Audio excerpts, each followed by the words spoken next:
আসসালামু আলাইকুম। এখন আর ভারী বয়সে চুল পাকে না, অল্প বয়সেই মানুষের চুলগুলো পেকে যায়। পেকে যাওয়ার অন্যতম কারণ দুশ্চিন্তা বা ওষুধ বা অনেকের রক্তের হরমোনগত কারণেও তাড়াতাড়ি চুল পেকে যায়। এই চুল পাকাগুলো প্রাকৃতিকভাবে চুল কালো করবে নয়নতারার পাতা। নয়নতারার পাতার রসগুলো ভালোভাবে নিয়ে নেবেন। এটা আপনি চাইলে ব্লেন্ডার করে নিতে পারেন অথবা শিলপাটায় ভালোভাবে বেটে নিতে পারেন। বেটে নেওয়ার পর যেই রসটুকু থাকবে ভালো করে ছাঁকুনি দিয়ে ছেঁকে নেবেন।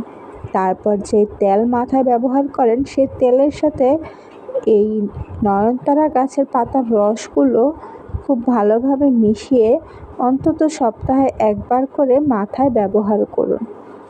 প্রাকৃতিক এই উপাদানটি মাথায় দেওয়ার ফলে কোনো প্রকারের কোনো সংক্রমণ হবে না এবং কি মাথার যে চুলগুলো পেকে যাচ্ছে সে চুলগুলো প্রাকৃতিকভাবে কালো করবে।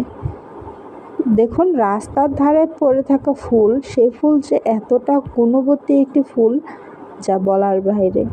তবে শুধু চুল কালো করে না, এই পাতার রস খেতে পারলে অন্যান্য রোগের জন্য কিন্তু অত্যন্ত কার্যকরী। ডায়াবেটিস রোগীদের জন্য তো নয়নতারা ফুল এবং পাতা মহা ঔষধ।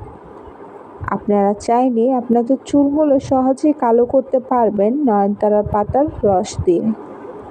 একবার ব্যবহার করলেই বুঝতে পারবেন কতটা ভালো কাজ করছে। আশা করছি ভিডিওটি ভালো লাগবে।